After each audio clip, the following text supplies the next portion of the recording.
Hello and welcome to our exclusive interaction. आज हम बात करेंगे मार्केट्स की, और मार्केट्स में इस समय क्या करना चाहिए, क्योंकि जियोपॉलिटिकल रिस्क जो है वो एक कांस्टेंट बन गया है। और बाजार जो है, जब हम अपने देश की बाजारों की बात करते हैं तो कहीं ना कहीं अनिश्चितता के बीच में इम्पैक्ट तो पड़ ही रहा है। हमारे जो मार्केट्स है, they have been the worst performing markets among all emerging markets. और जो क्रूड की इस समय पोजीशन है, उसके चलते हुए थोड़ा डेंट ज्यादा पड़ रहा है। अब ऐसे बाजार में क्या करना चाहिए, इस पे हम चर्चा करेंगे। ये मौका है या धोखा, इस पे भी चर्चा करेंगे। हमारे साथ बहुत ही खास मेहमान जुड़ चुके हैं, mister Gaurav Bhandari, he CEO monarch network capital. Very good afternoon mister Bhandari, and thank you so much for taking out time. Good afternoon, Gitu. Thank you for having me here. It's always a pleasure sir. Gaurav sir, पहले आप बात करते हैं monarch की। पहले monarch के बारे में बताइए, अपनी जर्नी के बारे में। सो गीतू, हमने ये जर्नी स्टार्ट की थी इन अ प्रोफेशनल वेव इन 2019, जहाँ पे हम्म। हम सिर्फ एक 50 करोड़ मार्केट कैपिटलाइजेशन की कंपनी थी, जो आज हम 2200 करोड़ के आसपास मार्केट कैप की कंपनी है। तब हम 2 करोड़ वंडरफुल। प्रॉफिट बनाते थे 2019 में, जो अभी हमने 9 मंथ्स में 135 करोड़ बना लिया है। उम्मीद है कि ये मोमेंटम हमारा बरकरार रहेगा। एंड मोनार्की नेटवर्थ 2019 में अराउंड 40-45 करोड़ थी, जो अब बढ़ के 950 करोड़ हो गई है। सो काफ़ी ग्रो किया है मोनार्क को। मोनार्क ब्रोकिंग, स्टॉक ब्रोकिंग के अलावा मोनार्क अलग अलग बिजनेसेस में है। हमारा खुद का एआई फंड है, जहाँ पे हम 1000 से 1100 करोड़ मैनेज करते हैं लोगों का। हमने पीएमएस अभी लॉन्च किया है, जहाँ पे हमारा टारगेट है अगले महीने तक 500 से 600 करोड़ रुपए रेस करके मैनेज करना। अभी हमारा कॉर्पस उसमें कुछ 70 से 80 करोड़ है। हमारा बहुत स्ट्रॉन्ग इन्वेस्टमेंट बैंकिंग डिवीजन है। पिछले 5 साल में हमने कंपनीज के लिए इन्वेस्टमेंट बैंकिंग के थ्रू क्लोज टू 30,000 करोड़ के ट्रांजैक्शंस किए हैं। एंड हमारा इंस्टीट्यूशनल रिसर्च आर्म है, जहाँ पे हम कंपनीज को बहुत डीप में जाके उनको एनालाइज करते हैं और अपने निवेशकों को सलाह देते हैं। Retail broking okay. में हमारे पास 3 लाख क्लाइंट्स हैं जो हमारे साथ जुड़े हैं। मेनली हमारा अभी भी हम ऑफलाइन ब्रोकिंग मॉडल में ज़्यादा बरकरार हैं, जहाँ पे ओके। हमारी 70 से 80 ब्रांचेज हैं which are spread across pan India. So, okay. and lastly, अभी हमने we have got in principle approval to launch our own mutual fund from SEBI, okay. and final approval for the mutual fund मेरे हिसाब से अगले 3 से 4 महीने में आएगा। तो हमारे पास म्यूचुअल फंड भी रहेगा अपने साथ हमारे निवेशकों को इन्वेस्ट करने के लिए। Good to know that sir, कि आप इतने अच्छी ग्रोथ दिखा रहे हैं और आपका डाइवर्सिफाइड रिटेल बिजनेसेस में बिल्कुल जो है एक्सपेंशन देखने को मिल रहा है। अगर हम रिटेल की बात करते हैं, आपने कहा कि आपकी स्ट्रॉन्ग प्रेजेंस है रिटेल सेगमेंट में, और जी। बाजार गिर रहे हैं। आमतौर पे हमने देखा कि पिछले 4 साल से जब बाजार गिरते हैं, कुछ दिनों में रिकवरी आ जाती है, so you become satisfied and resilience is back in the markets. But इस बार थोड़ा बहुत गिर रहे हैं और नीचे की तरफ ही जा रहे हैं। तो रिटेल जो आपके साथ जुड़े हुए हैं, उनके अहम सवाल क्या होते हैं, और क्या आपको लगता है कि हमारा रिटेल सेगमेंट जो है वो मच्योर हो चुका है इन कोविड के क्राइसिस के बाद? सो गीतू, पहले तो मैं आपको ये बताना चाहूंगा, पिछले 6 साल में ये 1 साल 1.5 साल जो गुजरे हैं, ये रिटेल इन्वेस्टर के लिए एक लिटमस टेस्ट होना चाहिए, जहां पे रिटेल इन्वेस्टर अभी तक ज्यादातर एक हियरसे पे लेते आता है शेयर्स। जो हम कंप्लीटली हमारे साथ जो जुड़े हैं उनको हमारी तरफ से जो वैल्यू ऐड रहता है वो ये रहता है कि उन शेयरों में आप इन्वेस्ट करिए जहां पे हमारा कन्विक्शन है, हमने रिसर्च की हुई है, हम कंपनी की ग्रोथ को जानते हैं। वो सारे शेयरों में इन्वेस्टर जहां पे वैल्यूएशन एक कंफर्टिंग जोन पे हो। आज से 18 महीने पहले तक रिटेल और काफी कुछ एचएनआई जो मिस कर रहे थे वो था वैल्यूएशन। वैल्यूएशन पे कोई ध्यान ही ट्रू। नहीं दे रहा था। हर जी। भाव पे उनको शेयर लेना था। लिक्विडिटी फ्लो इतना इंटेंस था कि आदमी ये सोच रहा था कि मुझे कल शेयर नहीं मिलेगा। वो सारा जब ऑप्टिमिज्म आता है, मार्केट्स वहीं पे कहीं ना कहीं टॉप बनाते हैं। हमारी कांस्टेंट सलाह हमारे रिटेल निवेशकों को ये रही है, आप उन कंपनियों के साथ बरकरार रहिए जहां पे जो कंपनीज कैश फ्लो बहुत स्ट्रांग बनाती हैं, जिस कंपनी में अर्निंग विजिबिलिटी है, और जिस कंपनी का मैनेजमेंट कॉर्पोरेट गवर्नेंस एक काफी स्ट्रांग हो, इन ओके। सारी चीजों पे अगर आप फोकस करेंगे तो आपकी मार्जिन ऑफ सेफ्टी बढ़ जाती है। हमारे निवेशक, मैं आपको बहुत प्राउडली और कॉन्फिडेंटली बोल सकता हूँ, हमारे साथ जुड़े लोगों ने इन 2 साल में भी गिरते हुए मार्केट में काफी अच्छे रिटर्न कमाए हैं। हमारा व्यू बहुत बुलिश था मेटल सेक्टर पे, अभी भी बुलिश है। हमने काफी इंटेंस ग्लोबल डिमांड और मेटल्स की ग्लोबल डिमांड पे किया है और रिसर्च किया है, जिसको चलते हमारा एक बहुत स्ट्रॉन्ग कन्विक्शन बना था और बरकरार है। सो रिटेल निवेशकों को यही सलाह रहेगी, आप हियर से भी नहीं जाएं, आप ये समझिए कि आप किस बिजनेस में इन्वेस्ट कर रहे हैं, वैल्यूएशन जी। को भी ध्यान पे रखिए, कंपनीज के मैनेजमेंट को आप अच्छी तरह से समझने की कोशिश करिए, वो आगे क्या बोल रहा है। ये सारे factors I think will play a very important role and should play a very important role, rather then अपना कुछ बिना रिसर्च किए इन्वेस्ट करना। चलिए, आपने वैल्यूएशंस की बात की गौरव सर, वैल्यूएशंस की ही बात करते हैं। अब जो करंट वैल्यूएशंस है after Nifty correcting more than nearly 10% from peak, mid caps में डीपर कट्स, स्मॉल कैप में और भी डीपर कट्स। सो वैल्यूएशन के हिसाब से आपको क्या लगता है, markets are pricing in too much of pessimism और ऑन अर्निंग्स एंड ग्रोथ, या फिर आपको लगता है कि अभी भी फ्रॉथ थोड़ी स्मॉल कैप और मिड कैप में है? सो गीतू, मार्केट का नियम है, जब मार्केट एक्सट्रीम ऑप्टिमिज्म में हो तो आपको ये समझना चाहिए कि अब यहाँ पे कहीं ना कहीं टॉप बनने वाला है।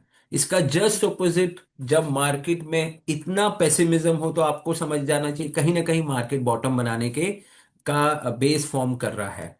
मेरे हिसाब से अभी का मार्केट, अभी का वैल्यूएशन सारे नेगेटिव फैक्टर इन कर रहा है, weather it is oil price, okay. क्योंकि आई कैन प्रीएम्प्ट आपका नेक्स्ट क्वेश्चन ऑयल प्राइस को लेके होगा, तो उसको भी फैक्टर कर जी। रहा है, वैल्यूएशन को भी फैक्टर कर रहा है, एक हद तक वॉर को भी फैक्टर कर रहा है। अगर ये वॉर यही चलता रहा उसको भी फैक्टर कर रहा है। हाँ, अगर इसमें और देश जुड़ जाते हैं उसका जियोपॉलिटिकल इम्पैक्ट शायद बहुत सीवियर हो सकता है, वो शायद फैक्टर ही नहीं कर रहा। उसके अलावा आई कैन टेल यू, इस भाव पे margin of safety for all the investors is very high. और ओके। निवेशकों को, अगर आप एक इन्वेस्टर हैं from a 2 to 3 year point of view, और rather 1 year point of view also, the risk reward ratio is highly in favor of rewards at these valuations. Okay. Yes. Okay. So large cap, small cap और mid cap? Every cap. Okay. आप कोई भी, so what did I tell you at the start, आप ये मत देखिए कि आप कौन से कैप में इन्वेस्टेड है, आप ये देखिए कि कंपनी की ओके। क्वालिटी क्या है, आप quality quality of earnings right. पे जाइए।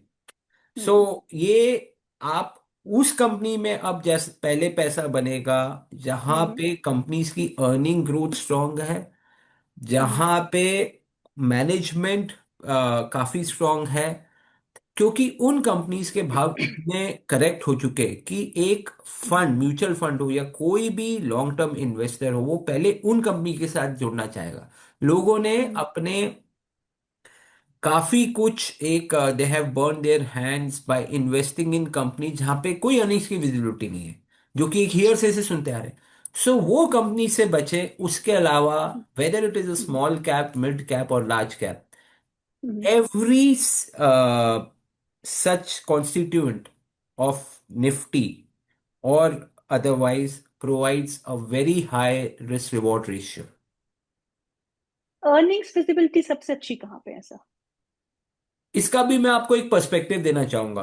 पिछले जी। 6 महीने से बैंक क्रेडिट ग्रोथ इंडिया की 13 से 14% हुई है। हम्म। अगर 13 से 14% बैंक क्रेडिट ग्रोथ हुई है तो इसका कुछ मल्टीप्लायर के साथ क्रेडिट ग्रोथ होती है। सो अगर मैं क्रेडिट ग्रोथ देखूं, अगर 15% को भी नॉर्मलाइज करूं तो ये 15% जो ग्रोथ है, क्रेडिट है, ये मार्केट में फ्लो हुआ है, इसका अर्निंग्स पे इंपैक्ट आएगा ही आएगा। So okay. सबसे पहले अगर देखें इस लेवल्स पे, banks provide a very high margin of safety. ICICI bank आप देखें, एसबीआई देखें, ये सारे बैंक्स अभी लगते हैं इस लेवल से शायद हमारे हिसाब से अच्छा रिस्क रिवॉर्ड रिटर्न प्रोवाइड करेंगे। मेटल सेक्टर की अर्निंग्स बहुत स्ट्रांग रहने वाली है। हमारे हम्म, हिसाब से ये दो sector should lead the rally, and obviously another sector which should do well is Reliance, जहाँ पे हमें लगता है कि अर्निंग्स में बहुत बड़ा अपसाइड आएगा in the hmm. Coming time.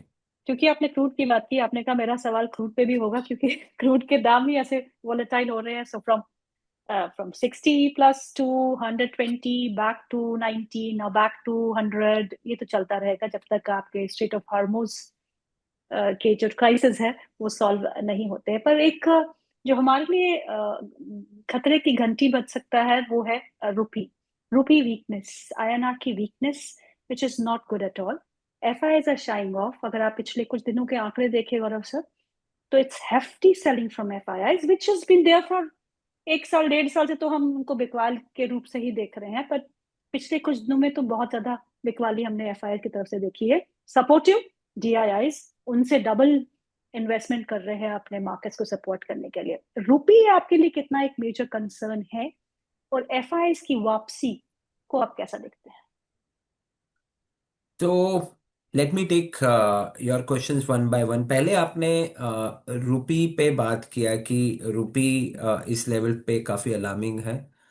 देखिए, ये शॉर्ट टर्म इम्बैलेंसेस हमेशा अगर होंगे, हमेशा होगा when there is such geopolitical event. So आप जो अभी देख रहे हैं वो रुपी का रिएक्शन सारे जियोपॉलिटिकल इवेंट्स को फैक्टर कर रहा है। जैसे ही अभी सप्लाई चेन में जैसे काफी वो हो चुका है, जहाँ डिसइक्विलिब्रियम में है, जहां पे सप्लाई चेन डिसरप्ट हो गया अभी। जी। सो ये इसके कारण वॉलेटिलिटी बढ़ गई है, रुपी में भी बढ़ गई है। जैसे ही ये नॉर्मलाइज होगा, मेरा व्यू ये है, आज का रुपी का भाव सब कुछ फैक्टर कर रहा है। जी। सो अनलाइक आपके आपने दूसरे इंटरव्यू जो लिए होंगे, मेरे हिसाब से मार्केट अभी बहुत मार्जिन ऑफ सेफ्टी प्रोवाइड कर रहा है, रुपी भी, मार्केट्स भी। और मुझे नहीं लगता रुपी जो लोग एक्सपेक्ट कर रहे हैं 100 रुपए तक जाएगा, शॉर्ट टर्म में मुझे बिल्कुल जाते हुए नहीं लगता है। ये जैसे ही एक कहीं कुछ पॉजिटिव न्यूज आती है वॉर को लेके, I think everything will tend to normalize और रुपया भी स्ट्रांग होगा। So this is one. FIIs को लेके थोड़ा मैं बहुत चिंतित हूँ। मुझे पर्सनली लगता है अभी की एफआई की जो सेलिंग है वो इंटेंस इसलिए है क्योंकि हर फंड, हर कंट्री अपने निवेशकों का विड्रॉल देख रही है फ्रॉम द फंड्स, इसलिए अभी की जो सेलिंग है उसको मैं शायद एक शॉर्ट टर्म फिनोमिना मानता हूँ। ठीक मगर है। हाँ, ये बोल सकता हूँ, India needs to seriously think, इस देश को जरूरत है एक अट्रैक्टिव पॉलिसी बनाने की, निवेशकों के लिए, फॉरेन निवेशकों के लिए, जो कि देश में इन्वेस्ट कर सके। हमारी कंट्री अभी भी डेवलपिंग कंट्री है। India needs a lot of foreign capital. हमारी बैलेंस शीट इतनी स्ट्रांग नहीं है कि हम अपनी बैलेंस शीट पे ग्रो करें। सरकार को जरूर ऐसे मेजर्स लेने चाहिए जिससे कि निवेशकों का कॉन्फिडेंस बढ़े। आज अगर आप देखें, ये एफआईज की सेलिंग पिछले 3 साल में नॉन स्टॉप सेलिंग है। शायद अगर हमारी पॉलिसीज कंड्यूसिव होती तो हमारे ये सेलिंग के साथ, सेलिंग को छोड़िए, अगर हम नेट इनफ्लो पे आ जाते तो रुपया भी आज जो आप देख रहे हैं उससे काफी स्ट्रांग होता। सो मेरे को मतलब जब तक इन चीजों पे हम वर्क नहीं करेंगे, मुझे लगता है India will not be very good attraction for the FIS. और सर ये बताइए, जो एसटीटी में बदलाव किए गए डेरिवेटिव्स को लेके, और डेरिवेटिव्स पे सेबी की कड़ी नजर है कि वहां पे रिटेल का पार्टिसिपेशन कम हो चुका है, वॉल्यूम्स भी डिक्लाइन पे है। सो ये जो कर रही है सेबी, ये बिल्कुल सही कर रही है? मैं इस पे कुछ कमेंट नहीं कर सकता। आने वाला समय बताएगा कि ये मेजर्स जो लिए हैं उससे कितना रिटेल इन्वेस्टर इम्पैक्ट होगा। मेरे हिसाब से हम्म। अभी मार्केट्स में वॉल्यूम इसलिए डाउन है क्योंकि ओवरऑल मार्केट्स बेयरिश मूड में है, करेक्शन ओके। मोड में रेदर सेइंग दैट। सो उसके कारण अभी हम्म। आप डेरिवेटिव्स और ओवरऑल वॉल्यूम्स में इम्पैक्ट देख रहे हैं। इसको हम्म। अगर टेस्ट करना है, आपका जो क्वेश्चन है कि जो सेबी ने किया उससे उसका इम्पैक्ट है। उसका इम्पैक्ट आपको जब मार्केट वापस बढ़ना चालू होगा तब वॉल्यूम्स के हम्म साथ कंपेयर करके देखना पड़ेगा कि ये कितना इम्पैक्ट कर पाए। अभी hmm time is not right for any one to जज based on that parameter. Hmm. चलिए डिफेंस की बात करते हैं। जब जियोपॉलिटिकल टेंशन और क्राइसिस की बात होती है तो डिफेंस एज अ थीम उभर के आता है। आपको लगता है कि जो इंडिया का डिफेंस सेक्टर है वो स्ट्रक्चरल लॉन्ग टर्म थीम बन के उभर रहा है? और कितना वैल्यूएशन कंफर्ट आपको इन सभी डिफेंस के स्टॉक्स पे दिख रहा तो हम as a house, Monarch as a house, हम बहुत पॉजिटिव हैं इंडियन डिफेंस स्पेस पे। है? आई थिंक हर country after this what is happening on across the globe, across the world, हर कंट्री अपने आप को आत्मनिर्भर बनाना चाहेगा in terms of defence. True. And सारी सरकार, सारी सरकारों का फोकस डिफेंस पे बहुत बढ़ जाएगा। हमारे हिसाब से जो इंडिया ने पिछले 5 साल में डिफेंस सेक्टर में इन्वेस्टमेंट देखे हैं और टेक्नोलॉजी एनहेंसमेंट देखा है, वो काफी बड़ी अपॉर्चुनिटी रही है डिफेंस कंपनीज के लिए। और इसके चलते ये सेक्टर बहुत अट्रैक्टिव लग रहा है। वैल्यूएशंस भी अभी काफी करेक्ट हो गए। सो हमारे हिसाब से निवेशकों को अगले 2 से 3 साल के पर्सपेक्टिव से अगर ये सेक्टर में इन्वेस्ट करें, शायद ये सेक्टर सबसे ज्यादा रिटर्न देगा। जी। गौरव सर, अल्फा कहाँ जनरेट होते दिखते हैं आप? कौन से सेक्टर, कौन से stocks? Metals, banks and defence space. Three only? हाँ। Only three spaces? ये 3 कम है क्या? इसमें सेक्टर्स आपको बता दिए, वो इसमें से स्टॉक्स भी है। So metals, we are very bullish, मुझे बहुत स्ट्रांग लगता है क्यों मेटल। क्यों क्यों बोले आप मेटल्स पे? So and metals, they have been outperforming, yes, for sure. तो हमारी रिपोर्ट्स भी आपको पढ़नी, अगर आपको मौका मिले तो प्लीज हमारी रिपोर्ट्स पढ़िएगा ऑन मेटल्स। जरूर। हमने तो काफी सोशल मीडिया पे डाला है कि why we are bullish on metals. उसके पीछे एक लॉजिक है कि मेटल्स हर कंट्री इसमें, जैसे जैसे ये वॉर चल रहा है, पहले भी वॉर हुआ, रशिया यूक्रेन वॉर जो इतने टाइम से चल रहा है, उन सब में क्या हुआ कि हर कंट्री अपने नेचुरल रिसोर्स को प्रोटेक्ट करना चाहेगा। और उसके चलते जो ये प्राइसेस हैं उस पे आर्टिफिशियल इंपैक्ट आएगा, बट वो आर्टिफिशियल इंपैक्ट लॉन्ग टर्म के लिए रहेगा, which is what okay. Exactly we are seeing. So okay. जो अभी आप, ऐसा क्या हुआ कि कॉपर के प्राइस 50% से ज्यादा बढ़े जी। Globally in the past 1 year? इतना बड़ा डिमांड में तो चेंज नहीं आया, ये जी। सप्लाई साइड में कंस्ट्रेंट के कारण आया है। सो हमारा मानना यह है, इन सारी कंपनीज को, अच्छा, जिन कंपनीज के पास खुद की माइनिंग है उनका कॉस्ट ऑफ प्रोडक्शन तो चेंज नहीं हो रहा है, उसके पास खुद की माइनिंग है, उसको बेटर रियलाइजेशन मिल रहा है, तो वो बेटर रियलाइजेशन के चलते उसकी अर्निंग सुपीरियर बन रही है। वो अर्निंग सुपीरियर बन रही है, इसलिए उसके वैल्यूएशन पे इंपैक्ट आ रहा है पॉजिटिव। और ये सिनेरियो अभी मेटल्स कंपनीज में हो रहा है। हर कंपनी का, हर कंपनी का आप रियलाइज कॉस्ट ऑफ प्रोडक्शन मोर और लेस, अगर उसके पास खुद के रॉ मटेरियल है, तो हर कंपनी का रॉ मटेरियल और कॉस्ट ऑफ प्रोडक्शन नहीं बढ़ा है, रियलाइजेशन बढ़ा है। तो सारी मेटल कंपनीज यहां से हमारे हिसाब से बहुत अच्छा करेंगे। IT as a theme, Anthropic, इतना कुछ हो गया आईटी में, लेकिन हमारा IT, it has been struggling since last 1.5। क्यों? आज तो 3 साल के लो पे था निफ्टी का आईटी इंडेक्स। तो क्या आपने इस सेक्टर को राइट ऑफ कर दिया कंप्लीटली जब तक स्टेबिलिटी वहां रिटर्न न करे, या फिर आपको लगता है this is an opportune time to get into quality IT stocks and large caps या mid caps? So Geetu, IT index पर से शायद इंडिया के लोग अभी ये सेक्टर को अच्छे से समझ नहीं पा रहे हैं कि ये क्यों गिर रहा है। आईटी अभी तक जो इंडियन आईटी सर्विसेज प्रोवाइड कर रहे थे, ठीक है, वो सॉल्यूशन प्रोवाइडर्स थे। ओके, जी। वो प्रोजेक्ट लेते थे और उसको सॉल्व करके अपने लो कॉस्ट रिसोर्स को यूएस में या अदर यूरोपियन कंट्रीज में जाके प्रोजेक्ट लेके वहां पे अपने उनको प्रोजेक्ट्स मिलते थे, उस पे काम करके, that is how they use to earn money. Okay. अभी शायद मेरे ख्याल से एआई के चलते बहुत बड़ा डिस्ट्रप्शन हो रहा है। किस हम्म। लेवल तक हो रहा है ये बोल पाना बहुत मुश्किल है, बट मुझे ये पक्का विश्वास है कि हम्म। इनकी वर्कफोर्स, आईटी कंपनीज की वर्कफोर्स बहुत सिग्निफिकेंटली सिग्निफिकेंटली इंपैक्ट होंगी आने वाले समय में। ओके।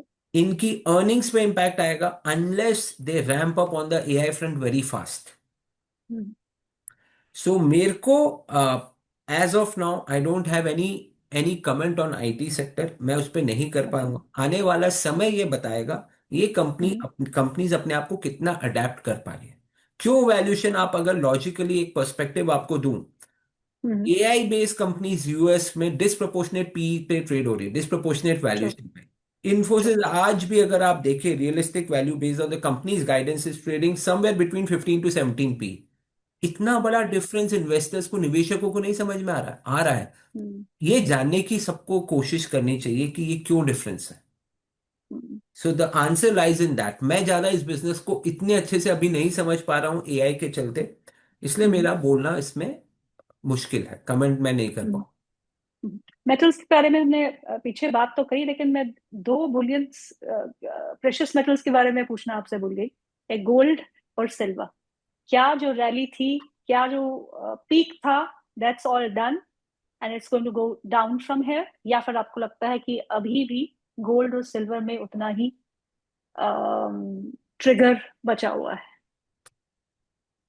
जिन सेक्टर्स को हम समझ नहीं पाते, वो बेहतर है कि मैं उस पर कमेंट करूं, हम नहीं समझ सकते। सो ये दो, ओके। गोल्ड और सिल्वर, ऐसे मेटल्स हैं जहां पे again it has nothing to do, gold has nothing to do with genuine demand and supply.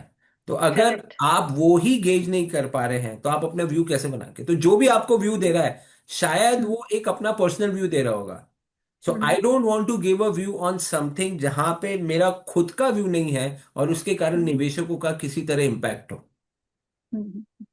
अच्छा सर, ये बताइए कि कंजम्पशन स्टोरी पे हम काफी बुलिश थे। हम ये बोल रहे थे कि सरकार ने जो कदम उठाए हैं, GST rationalisation, income tax slab में बदलाव, consumption story is going to play out in a big way, be it discretionary, non discretionary, pure FMCG plays, white goods, वो कहाँ है? आ, आप अपनी टोन को मार्केट के साथ मत बदलिए। देश की ग्रोथ स्टोरी बरकरार है, सब ओके। चीजें इंटैक्ट हैं। आप अभी के शॉर्ट टर्म और मार्केट को मूवमेंट को देख के आप अपनी स्क्रिप्ट भी थोड़ी चेंज कर रहे हो, इन सबको बंद करिए, विश्वास रखिए। Market bottom okay. Of phase पे है, मॉनसून अच्छा आएगा, डिमांड इंटैक्ट है, and valuations are very compelling. शायद आप ये इंटरव्यू मेरा 1.5 महीने बाद लीजिएगा, your tone would be change 360 degree. So I would love to have you on our show again sir. So आपको मैं ये बहुत अश्योर करना चाह रहा हूं, इतना सिनेरियो पेसिमिस्टिक नहीं है जितना दिखाया जा रहा है। लोगों ओके। को इस भाव पे, वैल्यूएशन पे बहुत बड़ा कंफर्ट हमको दिख रहा है। सो इस पे विश्वास रखिए, देश की स्टोरी इंटैक्ट है, और स्टॉक मार्केट इस लेवल से मेरे हिसाब से अच्छे रिटर्न्स देगा। बैंकिंग एंड फाइनेंशियल सर्विसेज में आपको क्या पसंद है? Private banks, I public sector told you banks, both. आपको I, NBFCs? No not NBFC, ICICI bank आपको पता है, SBI, ICICI bank, these banks provide very good margin of safety. I think अगर आप पीएसयूज में देखें, मुझे पंजाब नेशनल बैंक काफी अच्छा लग रहा है, मुझे कैनरा बैंक काफी अच्छा लग रहा है। ये सारे बैंक्स अच्छे से करेक्ट हुए हैं ऊपर के लेवल से। सो हमारे हिसाब से तो इस भाव से काफी मार्जिन ऑफ सेफ्टी दिख रही है ये सेक्टर में। सर, आपका आउटलुक आईपीओ को लेके क्या है? पिछले साल 2025 में there was a great rush for IPOs. अब क्योंकि मार्केट्स करेक्ट कर रहे हैं तो इसलिए थम सा गया है आईपीओ बाजार। आगे आने वाला समय कैसा हो सकता है? अगेन सेम चीज गीतू, जो लोगों ने गलती करी, आईपीओ में सबसे बड़ा एडवांटेज प्रमोटर्स ने लिया अपने ऑफर फॉर सेल के करके, प्राइवेट इक्विटी फंड्स ने लिया जो 20-20 10-10 साल से इन्वेस्टेड थे। लिक्विडिटी फ्लो इतना स्ट्रांग था, इतना स्ट्रांग था कि कोई भी भाव पे शेयर लेने को सब तैयार थे। अब रियलिटी चेक हो गया है, लोगों को अपनी गलती का एहसास हो रहा है। नाउ निवेशक, investors will be very selective, उनको क्या सेक्टर पे, कौन से आईपीओ पे इन्वेस्ट करना है। आई थिंक अगले 6 महीने में IPO should return back, but quality पे फोकस रहेगा, अर्निंग्स पे फोकस रहेगा, क्या वैल्यूएशन पे आ रहे हैं। सो आईपीओ का जो वो मैड रश जो ईरा था, वो मुझे आते नहीं दिख रहा है। अभी जो आईपीओ आएंगे वो सिलेक्टिव होंगे, मार्जिन ऑफ सेफ्टी काफी ज्यादा होगी, और शायद इसको चलते ये इन्वेस्टर्स के लिए ये एक बेनिफिट होगा कि जब अब आईपीओ एक रियलिस्टिक वैल्यूएशन पे आएंगे। सो बट इतना मेरे जैसे कि मैंने आपको बोला, वो मैड रश आते हुए नहीं दिख रहा है आईपीओ का। ओके। गौरव सर, ये बताइए आपकी म्यूचुअल फंड्स को लेके क्या प्लान है? आपने कहा कि आप जल्द ही जो है वो म्यूचुअल फंड्स में एंट्री कर रहे हैं, so what are your plans for mutual funds? और म्यूचुअल फंड्स सही है हम सब बोलते हैं, लेकिन इतने सारे फंड्स हैं, उसमें से सही कौन सा है? अगेन, म्यूचुअल फंड में अभी जो पैसा आ रहा है, रिटेल निवेशक को ये देखने की जरूरत है कि वो किस फंड में इन्वेस्ट कर रहा है, उस फंड की स्ट्रैटेजी क्या है, उसका थॉट प्रोसेस क्या है, उसने क्या रिटर्न जनरेट किए 3 साल। आप अगर एक एनालिसिस करके अपने व्यूअर्स को बताएं कि 3 साल में क्या रिटर्न दिया है म्यूचुअल फंड्स में, तो शायद रिटेल निवेशक को अगर ये बताएं, तो शायद वो अपना इन्वेस्टमेंट उनमें कम करना चालू कर देगा। राइट। ये लॉन्ग टर्म हम बात कर रहे हैं, लॉन्ग टर्म में म्यूचुअल फंड्स ने हमेशा रिटर्न्स कमाए, मगर रिटेल निवेशक को एक फंड का ड्यू डिलीजेंस करना बहुत जरूरी है, वो कहाँ पैसा लगा रहा है। म्यूचुअल फंड्स, कई म्यूचुअल फंड्स ने बहुत आउट परफॉर्म किया है, कई म्यूचुअल फंड्स मार्केट के रिटर्न्स को भी बीट नहीं कर पाए। सो इन्वेस्टर्स, रिटेल निवेशकों को मेरी सलाह यह है, आप अच्छे से अपना ड्यू डिलीजेंस करिए, आप किसी फाइनेंशियल एडवाइजर्स के पास जाइए जो आपको सही राय दे सके। म्यूचुअल फंड में फ्लो बढ़ता रहेगा, इंडिया का शेयर डोमेस्टिक म्यूचुअल फंड्स का इंडियन इक्विटीज में बढ़ता रहेगा। India long term structural story है, ऐसी स्टोरी पूरे विश्व में शायद बहुत कम कंट्रीज प्रोवाइड करती हैं। सो फ्लो आते रहेगा। सलाह ये है कि आप सिलेक्टिव रहिए, किस फंड्स में आपका ऑब्जेक्टिव क्या है और कौन सा फंड सही है, वो ध्यान में रखना चाहिए। थोड़ा सा एक आखिरी सवाल म्यूचुअल फंड्स को लेके ही है, क्योंकि बहुत सारा नॉइज सुनने में आ रहा है कि अगर आपको म्यूचुअल फंड में इन्वेस्ट करना है, so you don't be India specific, diversify mutual funds, global funds में निवेश करिए, ग्लोबल इक्विटी मार्केट्स को देखिए। आप भी इसको बाय करते हैं? मैंने आपको तीसरी बार बोल रहा हूँ इस कॉल पे, 1.5 महीने बाद हम वापस बात करेंगे। मेरी भक्ति इस देश में ज्यादा है, मेरे को इस देश में ज्यादा मार्जिन ऑफ सेफ्टी लग रही है। मैं, अगर मेरे को मेरा पैसा निवेश करना है तो मैं इंडियन मार्केट्स में करूंगा, जो कि मुझे बहुत अट्रैक्टिव लग रहे हैं compare to any other market of the world. And if I may ask, like, where do you see Nifty by the end of this year?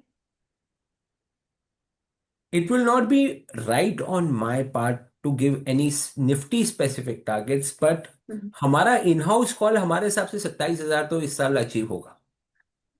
चलिए गौरव सर, बहुत बहुत शुक्रिया आज प्रोग्राम में शामिल होने के लिए। Thank you so much for your time, and I am eagerly looking forward to have you once again on this show.